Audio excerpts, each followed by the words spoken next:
और आइए अब हम आपको दिखाते हैं कि कैसे ईरान पर अमेरिका के नए हमलों ने दुनिया को हिलाकर रख दिया है। अब ईरान दावा कर रहा है कि अमेरिका को ईंट का जवाब पत्थर से दिया जाएगा।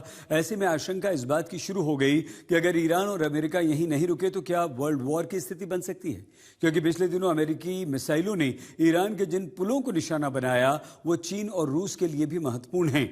तो साथ ही अमेरिका ने एक बार फिर से ईरान के उस चाबहार पोर्ट पर हमला किया जहां भारत ने मध्य एशिया, रूस और यूरोप तक पहुंचने के लिए अच्छा खासा निवेश किया है। बदले में ईरान अब अपने सबसे शक्तिशाली हथियार का इस्तेमाल करने जा रहा है और हथियार दुनिया में महंगाई की सुनामी ला सकता है। तो आइए हम आपको दिखाएं कि अब आगे आखिर क्या होने वाला है। अमेरिका ने ईरान के पुल उड़ाए, रूस और चीन तक बौखलाए।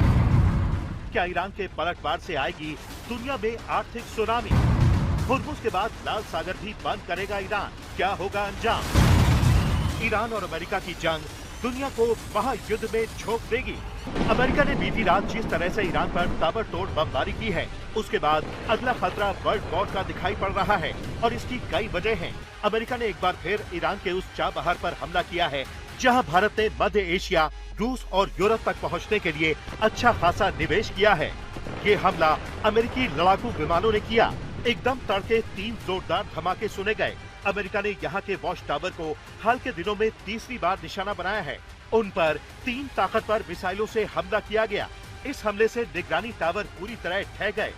इन टावरों की मदद से ईरान समुद्री यातायात को नियंत्रित कर रहा था। उसका दावा है कि निगरानी की मदद से वो समंदर में मौजूद मछुआरों और जहाजों को मदद और रेस्क्यू का काम कर रहा था। दूसरी तरफ अमेरिका ये मानता है कि इसकी मदद से ईरान हुर्मुज से गुजर रहे जहाजों को निशाना बनाता है। यही वजह है कि बीते कुछ दिनों में उसने लगातार चाबहार बंदरगाह को निशाना बनाया है। ईरान के गुलिस्तान प्रांत में मौजूद अक्ताका खान रेलवे ब्रिज को लेकर इन दिनों चर्चा हो रही है। अमेरिका ने बीते हफ्ते अक्ताका खान रेलवे ब्रिज पर हमले किए थे। ये रास्ता इंचे ब्रोन सीमा से ईरान को मध्य एशिया, रूस और चीन के रेल नेटवर्क से जोड़ता है। अक्ताका खान पुल पर हमला अप्रैल 2026 में हुए युद्ध विराम के टूटने के बाद ईरान के परिवहन ढांचे पर पहला हमला है। यही नहीं, मिडिल ईस्ट में अमेरिका और ईरान की बारूदी जंग के बीच दुनिया के सबसे बड़े तेल और gas supply route strait of Hormuz से खौफनाक खबर आ रही है। अमेरिकी नाकेबंदी और ईरानी हमलों के खौफ के कारण हुर्मुज स्ट्रेट का रास्ता पूरी तरह ठप हो चुका है।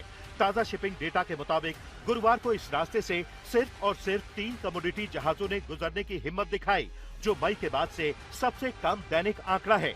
समुद्री जहाजों की ट्रैकिंग करने वाली एजेंसियों के अनुसार समंदर में अमेरिकी पाबंदियों और ईरान की मिसाइल ड्रोन आक्रामकता के कारण जहाजों ने या तो अपनी यात्रा रोक दी है या वो बीच समंदर से यू टर्न ले रहे हैं। युद्ध से पहले जहां इस संकरे रास्ते से हर दिन औसतन 125 से ज्यादा बड़े तेल और गैस टैंकर गुजरते थे, वहां अब सन्नाटा पसरा हुआ है।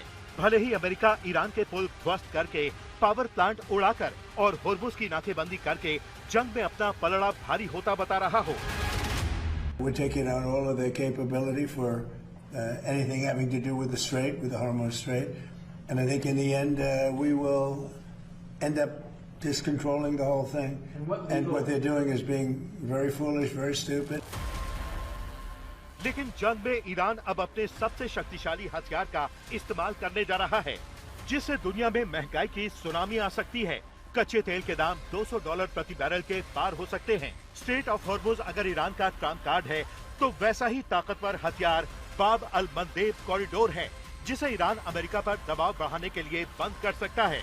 तो हुर्मुज में अमेरिकी नाकेबंदी से परेशान ईरान आगाह कर रहा है कि वो लाल सागर को अगला फ्लैश पॉइंट यानी तनावपूर्ण इलाका बना सकता है, जो स्ट्रेट ऑफ हुर्मुज की तरह दुनिया का बड़ा कारोबारी रास्ता है।